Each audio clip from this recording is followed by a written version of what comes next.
नमस्कार दोस्तों, स्वागत है आपके अपने चैनल परफेक्शन आईएएस में। हिस्ट्री सीरीज को हम लोग बारी बारी से कंप्लीट कर रहे हैं। इस सीरीज को आप लोग कंटिन्यू रूप से फॉलो करें। आने वाला जितना भी एग्जाम है उसमें आपको इस सीरीज से लाभ मिलेगी ही मिलेगी। आज का पहला प्रश्न है, चीनी लेखकों ने भारत का उल्लेख किस नाम से किया हुआ है? तो चीनी लेखकों के द्वारा देखिए भारत का जो उल्लेख किया गया है इंतु के नाम से यहाँ पे किया गया है। कई जगह यहाँ पे इंतु के साथ साथ आपको तियांझु भी देखने के लिए मिल जाएगा। तियांझु भी आपको देखने के लिए मिल जाएगा। अर्थात आप कह सकते हैं कि चीन में जो भी लेखक थे या फिर चीनियों के द्वारा यहाँ पे भारत का जो उल्लेख है इंतु या तियांझु के नाम से किया जाता था। काफ़ी ही ऐतिहासिक नाम है। खासकर देखेंगे जब चीन में तांग राजवंश चल रहा था, उसी समय से नाम काफ़ी फेमस थे, खासकर भारत को लेके। दूसरा प्रश्न है, निम्नलिखित में से कौन अलवार संत नहीं था? ऐसे बहुत सारे यहाँ पे प्रश्न पूछे जाते हैं कि कौन अलवार संत नहीं था, अलवार कौन महिला थी, या फिर नयनार संत कौन था। तो आपको बेसिकली पूरी तरीके से ध्यान रखना है। यहाँ पे करेक्ट उत्तर हो जाएगा यहाँ पे तिरुज्ञान। ध्यान रखिएगा, तिरुज्ञान। चूँकि तिरुज्ञान एक कह सकते हैं कि अलवार संत नहीं था। बाकी का देख पा रहे हैं, पोयागई हो गया, पुदाम हो गया, तिरुमंगई हो गया, ये सारे के सारे यहाँ पे अलवार संत हैं। इसमें जो एक अंडाल नाम मिलेगा आपको, अंडाल जो कि एक अलवार महिला संत थी, तो दो शब्दावली है, एक अलवार है और दूसरा यहाँ पे होता है नयनार। यहाँ पे होता है तो नयनार को ध्यान रखेंगे यहाँ पे, नयन अर्थात शिव से, और यहाँ पे अलवार का संबंध हो जाएगा यहाँ पे विष्णु हो जाएगा, विष्णु से, या फिर उनके जो भी अवतारवाद का जो भी कॉन्सेप्ट आया उन सारे देवताओं को, जो भी गॉड है उनको ये लोग मानते थे। तो यहाँ पे अंडाल है, इसके अलावा पोयागई है, तिरुमंगई है, उसी तरीके से यहाँ पे देख पा रहे हैं पुदाम है, नम्मलवार है, कुलशेखर, ऐसे सारे जो नाम हैं जो पूरी तरीके से अलवार संतों की कैटेगरी में शामिल किया जाता है। उसी तरीके से यहाँ पे नयनार है, जैसे कि भगवान शिव और उनके अवतारों को समर्पित है। अब उसमें कुछ नयनार संतों के नाम हैं, जैसे कि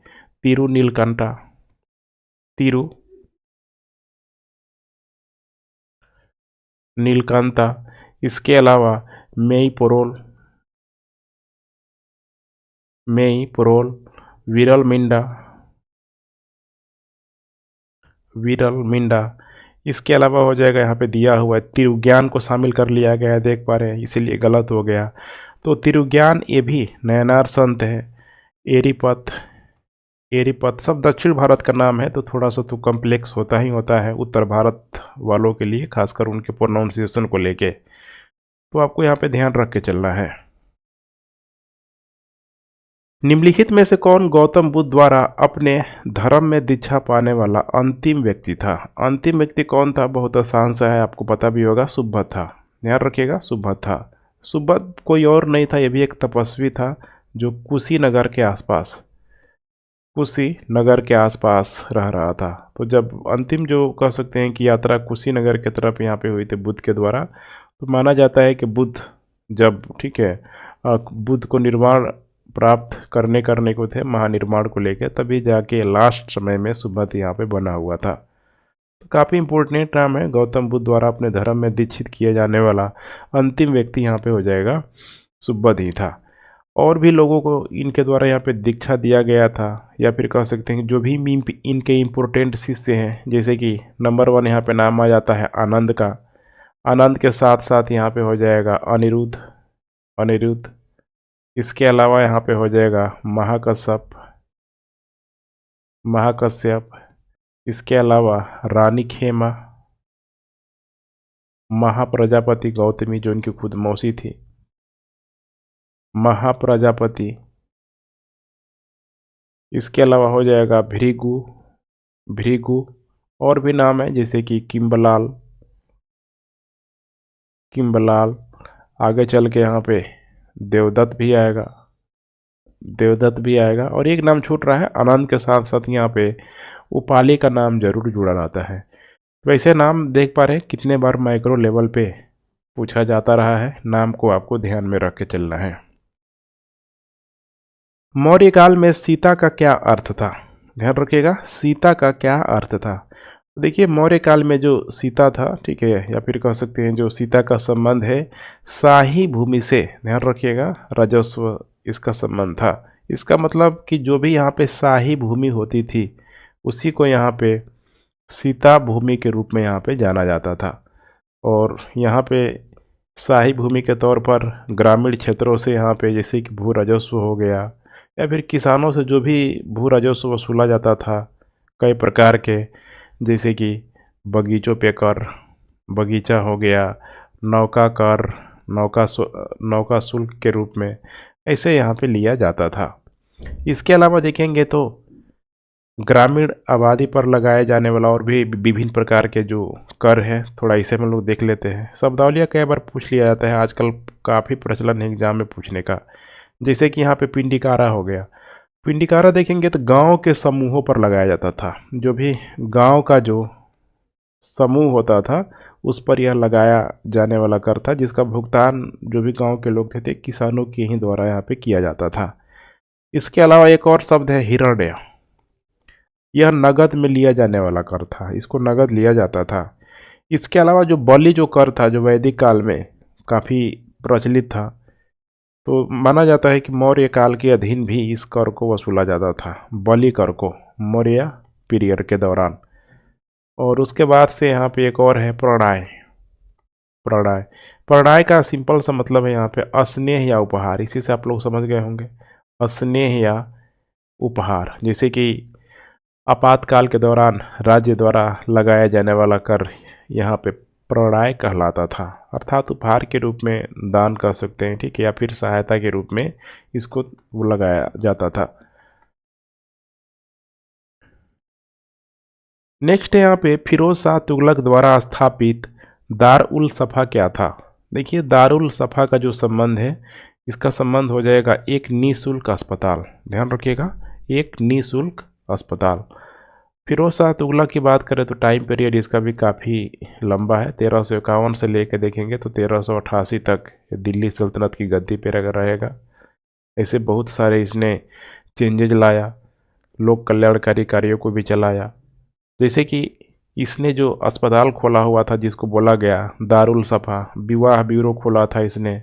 एक और बार बार एग्जाम में पूछा जाता है दीवाने खैरात,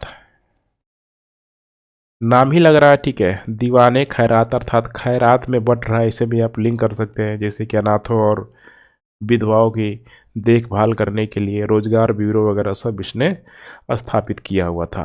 फिरोज शाह तुगलक से संबंधित कुछ और भी प्रश्न बार बार पूछा जाता है। जैसे कि इसके समय देखा जाएगा तो 4 प्रकार का कर लगाया गया, खराज हो गया, खम्स हो गया, जजिया हो गया। खासकर जजिया इसने यहाँ पे लगाया हुआ था, और एक हो जाएगा यहाँ पे जकात हो जाएगा। तो खराज इसको आप भूमि कर के रूप में समझ सकते हैं। जो भूमि की जो उपज जो होता था उसका 1/10 यहाँ पे होता था। तो पहले खराज सबसे वसूला जाता था। अब इसी खराज से देखेंगे यहाँ पे, ठीक है, तो जजिया को पूरी तरीके से अलग कर दिया। मतलब पहले इसी में सब यहाँ पे कंबाइन होता था, लेकिन अब जजिया के रूप में एक नया गैर मुस्लिम कर के रूप में यहाँ पे लगाया जाने लगा, गैर मुस्लिम कर के रूप में लगाया जाने लगा। खम्स का मतलब काफ़ी फेमस है, ठीक है, कह सकते हैं कि लूट का माल, जो भी यहाँ पे लूटा जाता था इसका 1/, ठीक है, 5 भाग। और जकात यहाँ पे हो जाएगा जो विशिष्ट धार्मिक उद्देश्यों के लिए मुसलमानों पर लगाया जाता था। तो ये नहीं आपको लेके चलना है कि सिर्फ जजिया ही लगता था गैर मुस्लिम कर के रूप में, जकात भी यहाँ पे देखेंगे तो कह सकते हैं, ठीक है, मुसलमानों पर धार्मिक उद्देश्यों के लिए लगाया जाता था। उत्तर भारत में चांदी का सिक्का टंका चलन में लाने के लिए कौन सा मध्यकालीन राजा जिम्मेदार था? चांदी का देखिए सिक्का जो टंका के रूप में चल रहा था, ध्यान रखिएगा, ठीक है। अगर यहाँ पे कहीं ऑप्शन दे देता शेरशाह सूरी तो आप और कन्फ्यूज हो जाता है, हालांकि दिया नहीं है यहाँ पे, तो इसका करेक्ट उत्तर हो जाएगा यहाँ पे ए, इल्तुतमिश के द्वारा। इल्तुतमिश के द्वारा। इल्तुतमिश की बात करें तो देखिए मंगोल आक्रमण से इसने भारत की सीमाओं को पूरी तरीके से सुरक्षित किया। ये भी इसकी दूरदर्शिता ही थी। जो भी मंगोलों के जो दुश्मन थे इसने अपने यहाँ प्रश्रय नहीं दिया। तो माना जाता है कि इसके वजह से इसने अपने साम्राज्य की पूरी तरीके से रक्षा की ही की, वरना उस समय देखेंगे तो चंगेज खान पूरी तरीके से अपनी साम्राज्यवादी विस्तार नीतियों के तहत, मतलब कितने लोगों को, सबसे बड़ा जो कह सकते हैं जो ह्यूमन क्राइसिस था, मैंने उसके आगे हिटलर भी फेल था, ऐसे आप समझ सकते हैं। ठीक है, तो बड़े मात्रा में यहाँ पे मारा गया था। इसके अलावा इसी के समय देखेंगे यहाँ पे तो कुतुब मीनार का, यहाँ पे कह सकते हैं कि ऊपर का जो मंजिल था उसको निर्माण कराया गया था। इसके अलावा एक और मस्जिद है, कतुल इस्लाम मस्जिद, इसी के समय यहाँ पे पूरा किया गया था। मोस्ट इम्पोर्टेंट पार्ट है, देखिए इक्तदारी व्यवस्था को और जो चालीसा दल था इसी के द्वारा इसकी स्थापना की गई थी। अब यही इक्तदारी जो व्यवस्था है आगे चल के दिल्ली सल्तनत में देखेंगे तो कंटिन्यू रूप से कार्य करते रहेगी। 1236 ईस्वी में इसकी मृत्यु हो गई और इसकी मृत्यु के पश्चात से, मैंने उसकी मृत्यु के बाद से देखेंगे तो इसकी जो बेटी थी रजिया सुल्तान, काफ़ी फेमस नाम, वहीं यहाँ पे दिल्ली सल्तनत की गद्दर पर बैठी थी। निम्नलिखित युग्मों में से कौन सा एक सही सुमेलित नहीं है? जैसे कि नंबर 1 यहाँ पे दिया है जजिया का, देखिए पुनर्मूल्यांकन दिया है, फर्रुखशेयर यहाँ पे दिया हुआ है। ठीक है, तो जजिया के बारे में अभी मैंने बताया था, एक बार और आपको बता देता हूँ। देखिए जो जजिया जो कर था आपको पता ही होना चाहिए इसके बारे में। ऐतिहासिक रूप से देखा जाए इस्लाम में जजिया कर को मुस्लिम शासकों द्वारा, सिंपल सा इसका मीनिंग है, जो भी मुस्लिम शासक होता था मुस्लिम शासकों द्वारा गैर मुस्लिमों को प्रदान की जाने वाली एक सुरक्षा शुल्क के रूप में यहाँ पे वसूला जाता था। अब यही देखेंगे कि भारत में पहले हिंदू शासक वगैरह जजिया कर का कोई प्रचलन नहीं था कि जजिया कर लगाते थे, लेकिन माना जाता है कि जब मोहम्मद बिन जब कासिम आया तो सबसे पहले इसी ने यहाँ पे लगाया हुआ था। जो सिंध का जो क्षेत्र था देवल में यहाँ पे लगाया गया था। हालांकि इतिहासकारों में मतभेद है, चूँकि यह अस्थायी तरीके से नहीं रहा, तो इसीलिए यहाँ पे एग्ज़ाम में अगर जब भी आए जजिया कर की बात तो आपको हमेशा ही फिरोज शाह तुगलक को लगाना है। ठीक है, तो आगे चल के जब दिल्ली सल्तनत का जब शासक आएगा, खासकर तुगलक वंश का, फिरोज शाह तुगलक, इसकी भी अपनी मजबूरियाँ थी, देखेंगे यहाँ पे। ठीक है, तो फिरोज शाह तुगलक जब आया तो इसी ने क्या किया, जजिया को जो खराज था, भी मैंने आपको बताया हुआ था, जो उपज का 1/10 लिया जाता था, इसी खराज से एक नया कर को यहाँ पे जनरेट कर दिया, जिसका नाम है यहाँ पे जजिया। ठीक है, और आगे चल के यहाँ पे 1579 में अकबर के द्वारा इसको क्या किया जाएगा, ख़त्म किया जाएगा जजिया कर को। लेकिन फिर से यहाँ पे आएगा 1679 के आसपास, जब औरंगजेब यहाँ पे आएगा तो औरंगजेब फिर से 100 साल बाद देखेंगे तो जजिया कर लगाने का ये फैसला करेगा। इसीलिए पहला स्टेटमेंट यहाँ पे गलत हो जाएगा। दूसरा सही है, मसूलीपट्टनम पर जो कब्जा किया था यहीं था फोर्ड। इसमें एक लड़ाई हुई थी, कोंडोर की लड़ाई, छोटी लड़ाई है, बहुत बड़ी लड़ाई नहीं है। कोंडोर का जो शासक था राजा अनुदरंज, ठीक है, द्वारा यहाँ पे किया गया था, और आगे चल के फिर फोर्ट के कंट्रोल में यहाँ पे आ गया। लगभग देखेंगे तो 1759 के आसपास, ठीक है, ये हुआ था। उसके बाद यहाँ पे सती अधिनियम का जो निषेध है लॉर्ड विलियम बेंटिक के प्रयासों के द्वारा किया गया था 4 दिसंबर 1829 को।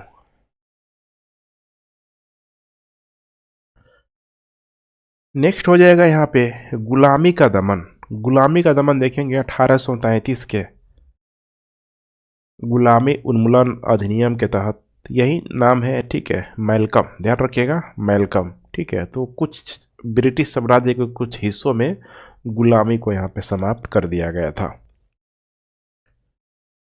नेक्स्ट प्रश्न है, गायत्री मंत्र के नाम से प्रसिद्ध मंत्र की प्राचीनतम घटना निम्नलिखित में से किसके पाठ में मिलती है? देखिए काफ़ी फेमस देख पा रहे हैं यहाँ पे। ठीक है, गायत्री मंत्र जो आज भी देखा जाए तो अमूमन आपको हर घर में इसका उच्चारण आपको सुनते हुए, ठीक है, देख पाएंगे, मिल जाएगा। ठीक है, तो गायत्री मंत्र यहाँ पे हो जाएगा ऋग्वेद में। गायत्री मंत्र को पहली बार ऋग्वेद में दर्ज किया गया था। आज से लगभग देखा जाए तो 2500 साढ़े 3000 साल पहले ही इसकी रचना की गई थी। और गायत्री मंत्र की अगर हम लोग पार्टिकुलरली यहाँ पे बात कर ले तो टोटल इसमें 24 भाग होता है। 24 भाग होता है जो 8 भागों के त्रिक के अंदर यहाँ पे व्यवस्थित होता है। ऐसे समझिए, ठीक है, 8 भाग, ठीक है, 8 भाग के त्रिक के अंदर ये पूरी तरीके से व्यवस्थित होता है। पार्टिकुलरली यहाँ पे अगर हम लोग ऋग्वेद की चर्चा करें तो ऋग्वेद के यह तीसरे मंडल में, शुरू से आप लोग बचपन से पढ़ते आ रहे होंगे, तीसरे मंडल में इसका मतलब चर्चा हमें देखने के लिए मिलती ही मिलती है। और चूंकि ऋग्वेद में देखेंगे तो मुख्य रूप से अग्नि और इंद्र के कई सारे आपको मतलब चर्चाएं देखने के लिए मिल जाएगा, बार बार उसका जिक्र भी आया हुआ है। शिक्षा की दक्षिणामूर्ति उन्हें किस मुद्रा में दर्शाती है? शिव की, सॉरी शिक्षक नहीं है यहाँ पे, ठीक है, शिव की दक्षिणामूर्ति। तो देखिए शिव की जो दक्षिणामूर्ति है उन्हें किस मुद्रा में दर्शाती है? तो शिक्षक की मुद्रा में शिव को सबसे बड़ा पूरे यूनिवर्स का यहाँ पे शिक्षक माना जाता है। तो ध्यान रखिएगा, श्री दक्षिणामूर्ति भगवान शिव का चित्रण है जो उन्हें सर्वोच्च ब्रह्मांडीय शिक्षक आदि गुरु के रूप में आप समझ सकते हैं, उस रूप में चित्रित करता है। और गुरु के रूप में भगवान का एक पहलू है जो ज्ञान के साथ प्रबुद्ध करता है, जो ऊंचा और पूरी तरीके से समृद्ध करता है। और भगवान शिव की देखिए जो दक्षिणामूर्ति है, जो भी ये योग है, ज्ञान है, यहाँ तक कि संगीत के सर्वोच्च शिक्षक के रूप में प्रतिस्थापित करता है या फिर प्रतिष्ठित करता है। नेक्स्ट प्रश्न है, निम्नलिखित में से कौन जहांगीर के दरबार में ब्रिटिश राजा जेम्स प्रथम का दूत था? काफ़ी ये प्रश्न देखिए पूछा जा चुका है, फिर से प्रश्न यहाँ पे पूछा जा रहा है कि ब्रिटिश राजा जेम्स प्रथम, ठीक है, का दूत था। इसका करेक्ट उत्तर हो जाएगा यहाँ पे ए, विलियम हॉकिंस। क्योंकि विलियम हॉकिंस आपको याद होगा 1608 ईस्वी में सूरत में जो भी आया हुआ था, कैप्टन विलियम हॉकिंस भारत आने वाला कह सकते हैं कि पहला अंग्रेज के रूप में मौजूद था, खासकर जहांगीर के दरबार में। और आया किस लिए था? राजा जेम्स प्रथम का दूत बन के आया हुआ था ताकि जो भी व्यापार की अनुमति मिल जाए सूरत वगैरह में, हमें कोठी बसाने के लिए यहाँ पे मिल जाए, इसीलिए आया हुआ था।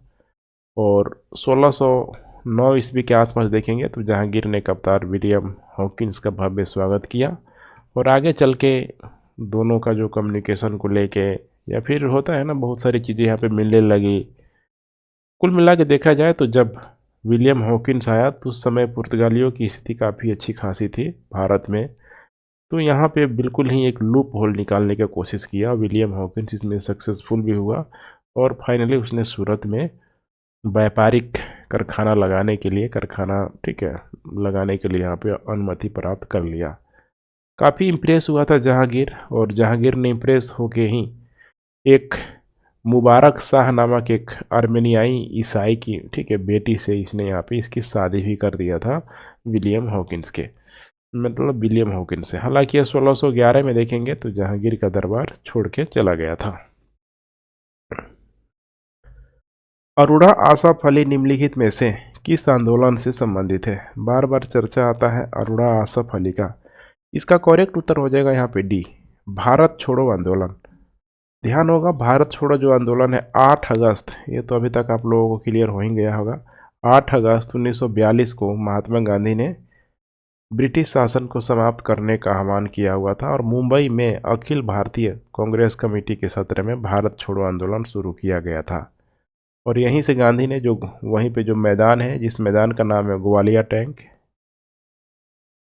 ग्वालिया टैंक मैदान में अपने भाषण में करो या मरो का आह्वान किया हुआ था, जिसे अब इसी को यहाँ पे अगस्त क्रांति के नाम से जाना जाता है। अगस्त क्रांति चूँकि 8 अगस्त को हुआ था, अगस्त के महीने में, इसीलिए इसको अगस्त क्रांति के नाम से भी जाना जाता है। अब यही स्वतंत्रता आंदोलन के जिनको ग्रैंड ओल्ड लेडी बोला जाता है, अरोड़ा आसफ को यहाँ पे ग्रैंड ओल्ड लेडी के नाम से भी जाना जाता है। काफ़ी ही लोकप्रियता इनके द्वारा यहाँ पे हासिल किया गया और भारत छोड़ो आंदोलन के दौरान ही ग्वालिया टैंक मैदान में भारतीय ध्वज फहराने के लिए भी इनको जाना जाता है। तो अरोड़ा आसफ अली सूची 1 को सूची 2 से सुमेलित कीजिए। सूची 1 में यहाँ पे देख पा रहे हैं और सूची 2 में मेरे ख्याल से एक साइड तो यहाँ पे जितना भी राइटर्स हैं वो दिया हुआ है और दूसरे साइड यहाँ पे उनके द्वारा जो भी रचनाएं हैं उसको यहाँ पे इंडिकेट किया गया है। जैसे कि नंबर 1 है, यहाँ पे देखेंगे लेडी कैथरीन मेयो, इसके द्वारा बताया जा रहा है कि क्या लिखा गया है। यहाँ पे देख पा रहे हैं फ्रीडम एट मिडनाइट है, मदर इंडिया है, डिस्कवरी ऑफ इंडिया है, guilty man of Indian partisan. तो इसका सही मैचिंग होगा यहाँ पे लेडी कैथरीन मेयो के द्वारा मदर इंडिया यहाँ पे लिखा गया है। ध्यान रखिएगा मदर इंडिया यहाँ पे लिखा गया है। काफ़ी ही कह सकते हैं कि मदर इंडिया जो 1927 ईस्वी में प्रकाशित हुई थी उस समय लिखा गया था। अमेरिकी इतिहासकार है कैथरीन मेयो। एक बहुत ही कह सकते हैं कि कंट्रोवर्शियल बुक है, विवादास्पद बुक है, जो भारतीय समाज हो गया, धर्म हो गया, संस्कृति पर पूरी तरीके से प्रहार करती है। क्योंकि भारतीय स्वतंत्रता आंदोलन के विरोध में ही ये पुस्तक लिखी गई है, इसी से अंदाज़ा लगा सकते हैं। क्योंकि उस आंदोलन में देखेंगे तो जो महिलाएं या फिर कह सकते हैं कि अछूत है कि नहीं, मतलब ग्रामीण इलाके में जो भी राष्ट्रवादी नेता थे, शहरी इलाके में सबने यहाँ पे क्या किया था, पूरी तरीके से अंग्रेज़ों के खिलाफ लड़ा था, लोहा लिया हुआ था। तो यहाँ पे पूरी तरीके से उनके चरित्र पे ही ये प्रश्न चिन्ह लगाती है इस बुक के माध्यम से लेडी कैथरीन मेयो। और इस पुस्तक का जो बड़ा हिस्सा है उनके द्वारा यहाँ पे लड़कियों को लेके, खासकर उनकी शादी की उम्र को लेके, ये बहुत बचपन में शादी यहाँ पे कर दिया जाता है भारत में। तो कम उम्र की लड़कियों की शादी से होने वाली समस्याओं से संबंधित, ठीक है, इन सारे मुद्दों को भी इस मदर इंडिया में उठाया गया है। लेकिन साथ साथ ध्यान रखिएगा भारतीय समाज, धर्म और संस्कृति पर भी बहुत अधिक ये प्रश्न, मतलब पुस्तक अटैक करती है। उसके बाद है यहाँ पे है लैरी कॉलिंस और डोमिनिक लेपियरे है यहाँ पे। इसके द्वारा यहाँ पे लिखा गया है freedom eight midnight. Ram Manohar Lohia का हो जाएगा यहाँ पे guilty man of Indian partisan. और जवाहरलाल नेहरू के द्वारा यहाँ पे हो जाएगा काफ़ी famous book discovery of India. तो एक का 2 हो जाएगा और बी का 1 हो जाएगा। ऐसा एक ही ऑप्शन है, देख पा रहे हैं। करेक्ट उत्तर हो जाएगा यहाँ पे ए। अकबर की इच्छा के अनुसार रामायण का फारसी में अनुवाद किसने किया हुआ था? अर्थात अकबर ने रामायण का फारसी अनुवाद किसके द्वारा करवाया हुआ था? इसका करेक्ट उत्तर हो जाएगा यहाँ पे बी, अब्दुल कादिर, ठीक है, बदौनी के द्वारा यहाँ पे करवाया गया था। ये भी देखा जाए तो एक भारतीय फारसी इतिहासकार था, भारतीय फारसी इतिहासकार के रूप में मौजूद था, जो मुगल काल के दौरान, मैंने जितना भी इम्पोर्टेंट जो भी यहाँ पे लेखक था, सब इतिहासकार था, उसमें एक अच्छा खासा स्थान है अब्दुल कादिर बदानी का। 1574 में मुगल सम्राट अकबर के सामने इसको पेश किया गया था। और आगे चल के देखेंगे तो अकबर ने इस बदौनी को अपने धार्मिक कार्यालय में नियुक्त किया, पेंशन दिया, और उसके बाद से शुरू हो गया कि भाई जो जो अकबर बोलेगा अब तो करना ही पड़ेगा। तो यही यहाँ पे बताया जा रहा है कि अकबर की इच्छा के अनुसार इसने रामायण हो गया। यहाँ पे तो ऑप्शन में सिर्फ रामायण दिया हुआ है, लेकिन रामायण के साथ साथ यहाँ पे हो जाएगा महाभारत। ध्यान रखिएगा महाभारत और कई सारी संस्कृत पुस्तकों का, हिंदू महाकाव्यों का फारसी भाषा में यहाँ पे अनुवाद किया गया था अब्दुल कादिर बदौनी के द्वारा। निम्नलिखित में से किसने मुगल सम्राट जहांगीर के खिलाफ विद्रोह किया था? अब यहाँ पे देख पा रहे हैं आसफ खान है, खुर्रम है, महाबत खान है, खुसरो है। यहाँ पे देखिए मुगल सम्राट जहांगीर के खिलाफ, ठीक है, यहाँ पे उसके तो बेटों ने ही, अब देखा जाए तो बड़े मात्रा में विद्रोह किया ही था। जैसे कि उसके कुछ इम्पोर्टेंट जो पुत्र हैं, इसको देख लेंगे तो आसानी से आपको समझ में आएगा। जैसे कि यहाँ पे खुसरो हो जाएगा, खुसरो के साथ साथ यहाँ पे परवेज, खुर्रम,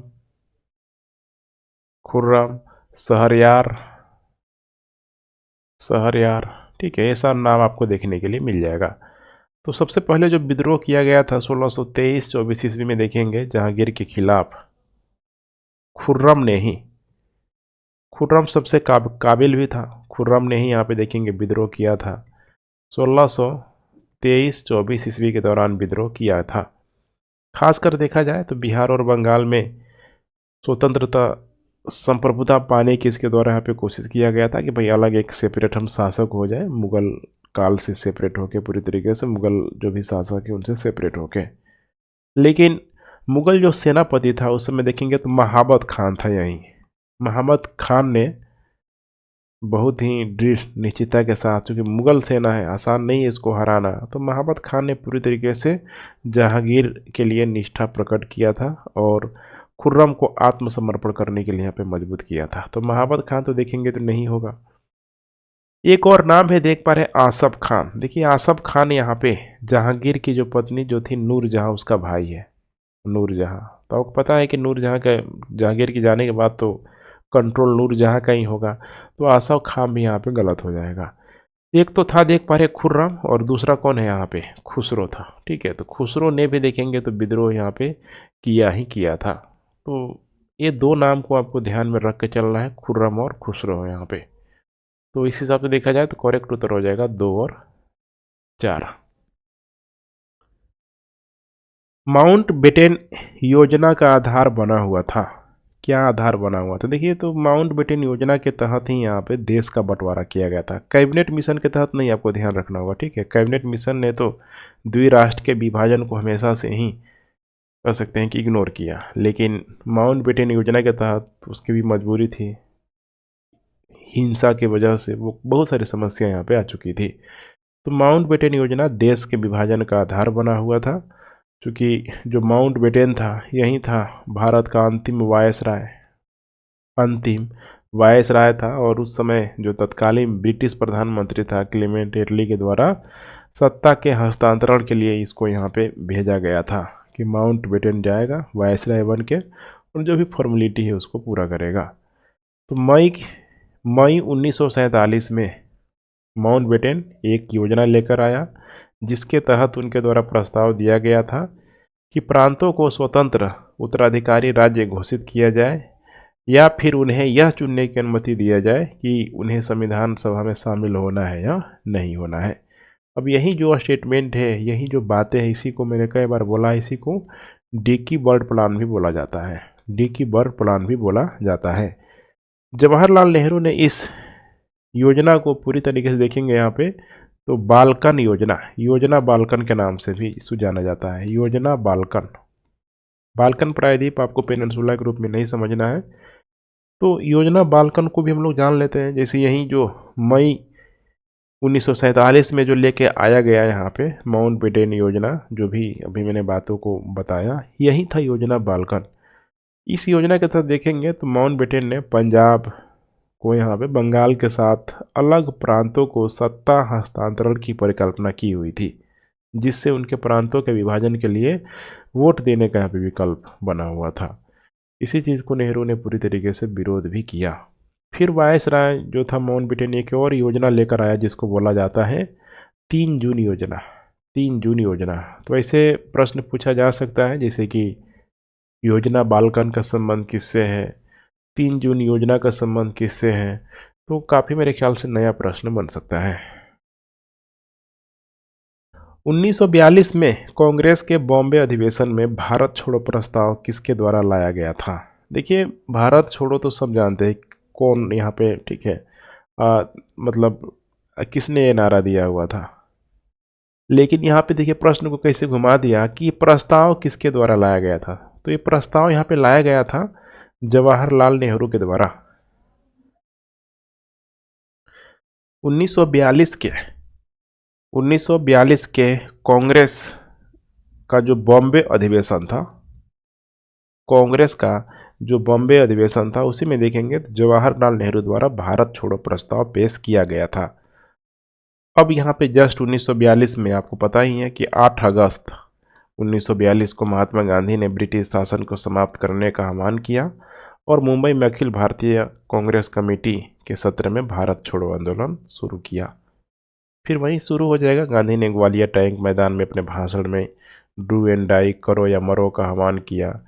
जिसे अब अगस्त क्रांति के नाम से जाना जाता है। अरोड़ा आसफ ने उसी मैदान में झंडा फहराया, जिनको ग्रैंड ओल्ड लेडी के नाम से भी जाना जाता है। अब एक और प्रश्न यहाँ से बन सकता है कि भारत छोड़ो का नारा यहाँ पे किसके द्वारा गढ़ा गया था? भारत छोड़ो का नारा अगर आपको पता है तो कमेंट कर सकते हैं। देखिए, भारत छोड़ो का जो नारा जो गढ़ा गया था, यूसुफ मेहर अली के द्वारा। यूसुफ मेहर अली, जो कि एक समाजवादी और ट्रेड यूनियनवादी थे। यूसुफ मेहर अली बहुत इंपॉर्टेंट है। साथ में यूसुफ मेहर अली के द्वारा एक और यहाँ पे नारा दिया गया था, Simon go back. Simon go back, तो यहाँ से भी अच्छा प्रश्न बन सकता है। साइमन गो बैक, भारत छोड़ो का जो नारा दिया गया था, अर्थात जो नारा गढ़ा गया था यूसुफ मेहर अली के द्वारा। मुस्लिम लीग के लाहौर अधिवेशन की अध्यक्षता किसके द्वारा यहाँ पे की गई थी? लाहौर अधिवेशन की अध्यक्षता काफ़ी आसान सा प्रश्न है। इसका करेक्ट उत्तर हो जाएगा यहाँ पे सी, मोहम्मद अली जिन्ना के द्वारा किया गया था। ये किया गया था 1940 में, ऑलरेडी ऊपर प्रश्न में मेंशन किया गया है। और यही था लाहौर प्रस्ताव। लाहौर प्रस्ताव, जिसमें एक अलग मुस्लिम राज्य के निर्माण की मांग की गई थी। हालांकि शुरुआती तौर पे देखा जाए तो दो नाम और मिलता है इसमें, जैसे कि जफरुल्ला खान और दूसरा नाम है यहाँ पे ऑल इंडिया मुस्लिम लीग के अन्य प्रमुख सदस्यों के द्वारा यहाँ पे राजनीतिक बयान से मुख्य रूप से मुस्लिम मतलब आबादी के आधार पर एक स्वतंत्र राज्य के निर्माण का यहाँ पे प्रस्ताव रखा हुआ था। जब अविभाजित बंगाल के तत्कालीन मुख्यमंत्री, जिनका नाम है AK फजल उल हक, जब ये थे, ध्यान रखिएगा, अविभाजित बंगाल की यहाँ पे बात की जा रही है, तो उस समय जब प्रस्ताव रखा गया था तो उसी समय से माना जाता है कि लोगों ने पाकिस्तान शब्द का प्रयोग करना शुरू कर दिया, क्योंकि हिंदू नेताओं ने प्रस्ताव को पाकिस्तान बनाने की मांग के रूप में यहाँ पे वर्णित किया था कि भाई सेपरेट होना है तो पाकिस्तान ही बनेगा। इसीलिए यहाँ पे लाहौर अधिवेशन को कह सकते हैं कि पाकिस्तान के इतिहास में एक ऐतिहासिक दस्तावेज भी माना जाता है। और इस प्रसिद्ध प्रस्ताव को मनाने के लिए लाहौर में देखेंगे तो मीनार-ए-पाकिस्तान नामक एक स्मारक भी बनाया गया है। मीनार-ए-पाकिस्तान नामक एक स्मारक बनाया गया है। और गणतंत्र दिवस मनाने और लाहौर प्रस्ताव को मनाने के लिए देखेंगे तो जैसे हम लोग 26 जनवरी को मनाते हैं, ठीक है, तो वो लोग 23 मार्च को पाकिस्तान में अवकाश कर देता है, लोग छुट्टी दे देता है लोग, ठीक है। 23 मार्च को पाकिस्तान में राष्ट्रीय अवकाश के रूप में मनाया जाता है। नेक्स्ट प्रश्न है यहाँ पे, चंपारण में तीन-कठिया प्रणाली का अर्थ किससे है? देखिए, तीन-कठिया प्रणाली का सिंपल सा मतलब है 3/20। 3/20 अर्थात 1 बीघे में, मतलब जिसमें देखेंगे तो 20 कट्ठा होता है, उसमें 3 कट्ठा क्या करना था? नील उगाना था। सिंपल सा मतलब है इसका। जो भी इंडिको जो, ठीक है, मालिक होते थे, जो भी बागान मालिक थे, वे भारतीय किसानों को इतने 3 कट्ठा में नील की खेती उगाने के लिए यहाँ पे बाध्य करते थे। और चूँकि आपको ध्यान रखना है कि उसका जो व्यापारिक जो भी यहाँ पे दाम था, किसानों से बहुत वो लोग सस्ते में ख़रीदता था और उसको महंगे दामों पे बेचा जाता था, जिसकी वजह से किसानों को फ़ायदा नहीं होता था। और नील की खेती देखेंगे यहाँ पे जो होती थी, बहुत ख़तरनाक था, खेतों की उर्वरा शक्ति को भी यहाँ पे कमज़ोर कर देता था। तो ऐसी बहुत सारी समस्याएँ थी जिसको लेके चंपारण के किसान काफ़ी परेशान थे। नील विद्रोह तो ऑलरेडी पहले ही यहाँ पे हो चुका था 1859 के आसपास। अब यहाँ पे देखेंगे तो नील को ख़त्म करने का समय आ गया है और 1917 में ये काम, ठीक है, महात्मा गांधी के द्वारा यहाँ पे कंप्लीट किया जाएगा। भारतीय राष्ट्रीय कांग्रेस के निम्नलिखित में से किस अधिवेशन में महात्मा गांधी ने कहा, गांधी मर सकते हैं लेकिन गांधीवाद हमेशा के लिए रहेगा? इस अधिवेशन का नाम है, मोस्ट इम्पोर्टेंट अधिवेशन है, कराची अधिवेशन। कराची अधिवेशन 1931 में यहाँ पे पारित किया गया था। अब इस अधिवेशन को देखेंगे आप लोग ध्यान से, ठीक है। तो कुछ इर्द गिर्द इम्पोर्टेंट बिंदु है, जैसे कि महात्मा गांधी जस्ट देखेंगे तो नमक सत्याग्रह के बाद से जेल से रिहा हुए थे। नमक सत्याग्रह जो हुआ था, जेल में डाला गया था, तो जेल से जस्ट यहाँ पे रिहा हुए थे।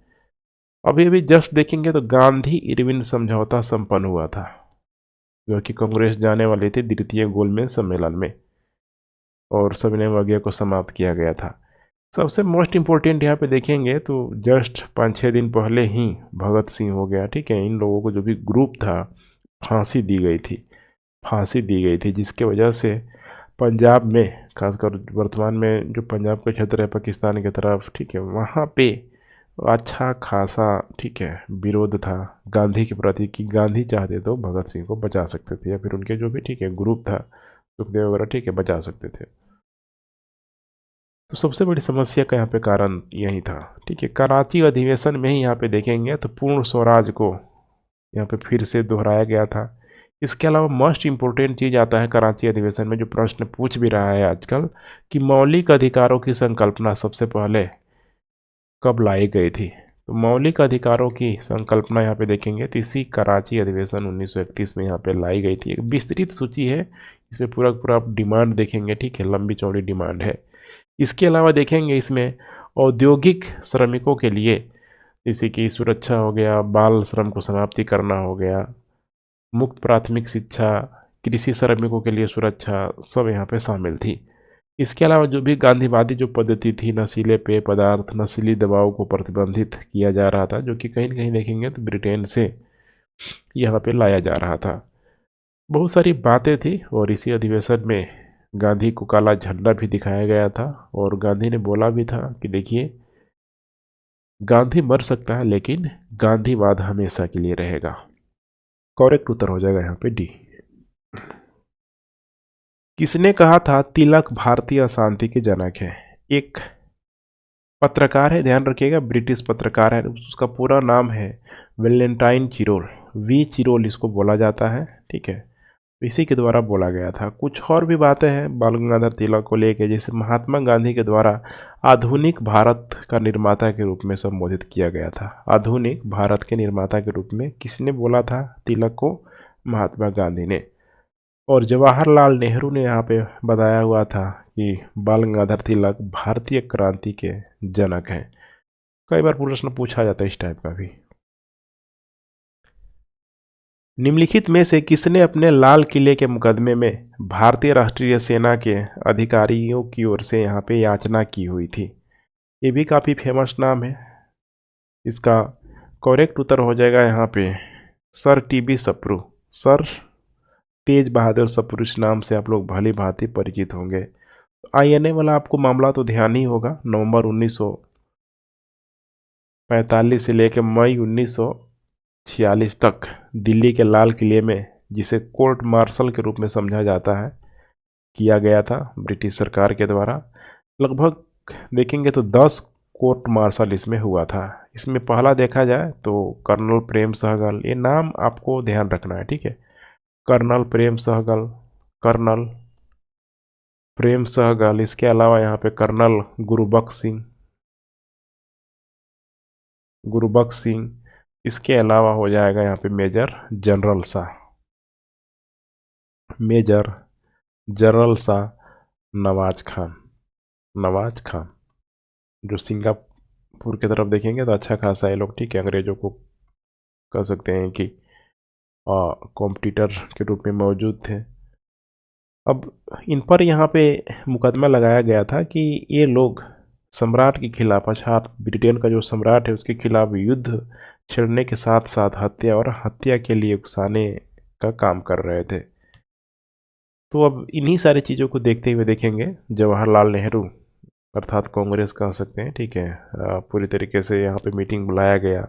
इसमें एक और नाम है भूला भाई देसाई का, भूला भाई देसाई हो गया। इसके अलावा फेमस जो बैरिस्टर तेज बहादुर सप्रू, इन्हीं लोगों के साथ यहाँ पे आईएनए अधिकारियों की कानूनी रक्षा टीम में लोग शामिल हुए थे उनको बचाने के लिए।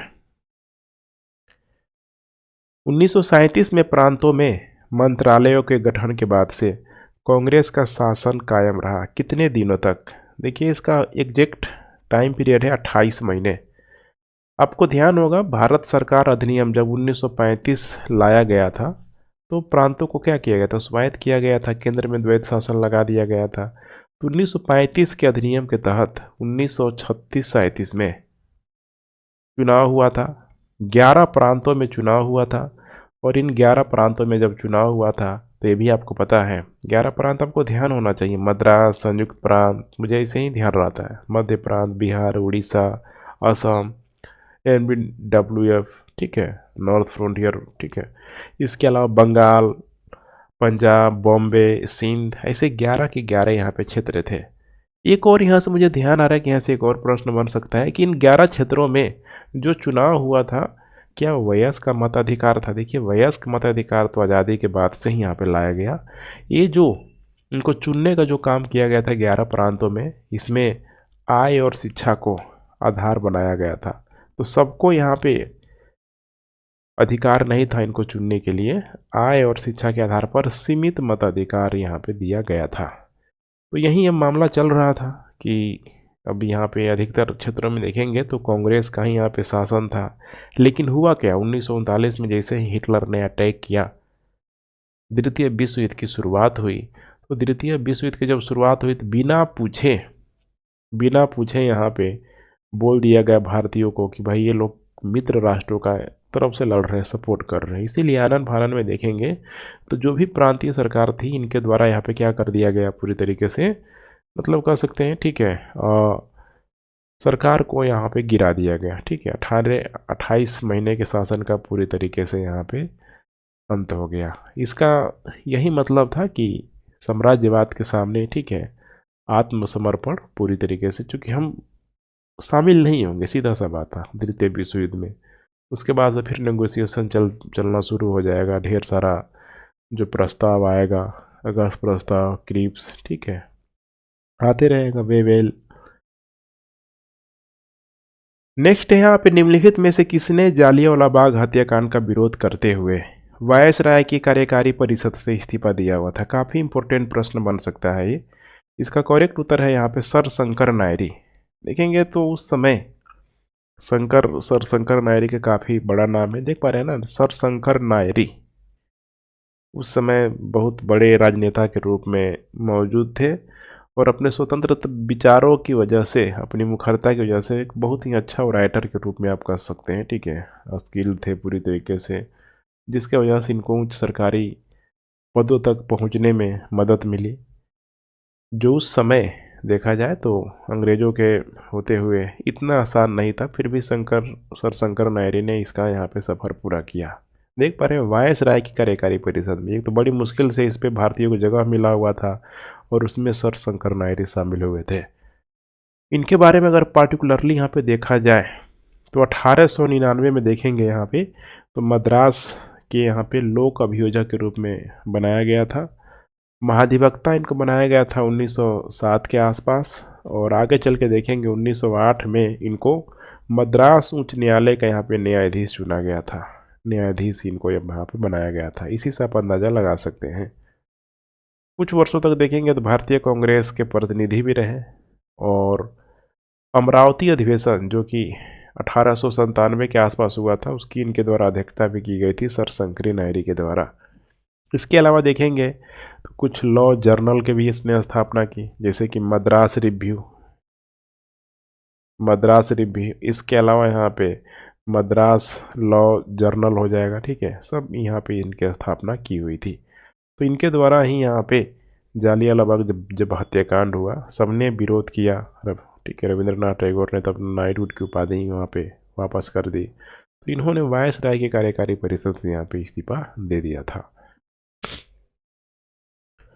निम्नलिखित में से किसने सबसे पहले भारत के लिए डोमिनियन स्थिति की मांग की हुई थी? देखिए डोमिनियन स्थिति की मांग की गई थी यहाँ पे सर तेज बहादुर सप्रू और यहाँ पे जयकर के द्वारा। मैंने इसका सिंपल सा मतलब है कि डोमिनियन का मतलब क्या है यहाँ पे कि मतलब शासन के अंतर्गत यहाँ पे शासन। इसका छोटा सा एग्जाम्पल आप ले सकते हैं, जैसे 1935 में जब हुआ, ऊपर केंद्र में किसका कंट्रोल था? कहीं ना कहीं अंग्रेज़ों का ही था, लेकिन प्रांतों में भारतीयों का कंट्रोल यहाँ पे हो गया। अब इसी को ओवरऑल एक वर्ल्ड के स्तर पे देखने का प्रयास कीजिए, ठीक है। तो वही था डोमिनियन स्थिति। जैसे कि बताया गया था कि एक डोमिनियन स्थिति के साथ एक भारतीय संघ की यहाँ पे स्थापना की जाएगी केंद्र में। लेकिन केंद्र में स्थापना होगा, लेकिन जो भी वैदेशिक जो संचालन होगा वो अंग्रेज ही लोग करेगा, ब्रिटिश लोग ही यहाँ पे करेगा। तो पूरी तरीके से संप्रभु तो यहाँ पे नहीं हो सकता है, डोमिनियन। तो ये चीज़ आपको ध्यान में रख के चलना होगा, ठीक है। उसके बाद से आइए नेक्स्ट हम लोग बात करते हैं, गांधीवादी अर्थव्यवस्था किस सिद्धांत पर आधारित है। गांधीवादी अर्थव्यवस्था किस सिद्धांत पर आधारित है। काफ़ी फेमस ट्रस्टीशिप की अवधारणा पर आधारित है गांधीवादी जो व्यवस्था है, ठीक है। तो इसे ध्यान रखिएगा। और ट्रस्टीशिप का देखिए सिंपल सा जो मतलब है यहाँ पे, गांधी जी के द्वारा यहाँ पे जो ट्रस्टीशिप की जो अवधारणा लाई गई थी, एक उपनिषद है जिस उपनिषद का नाम है ईशोपनिषद।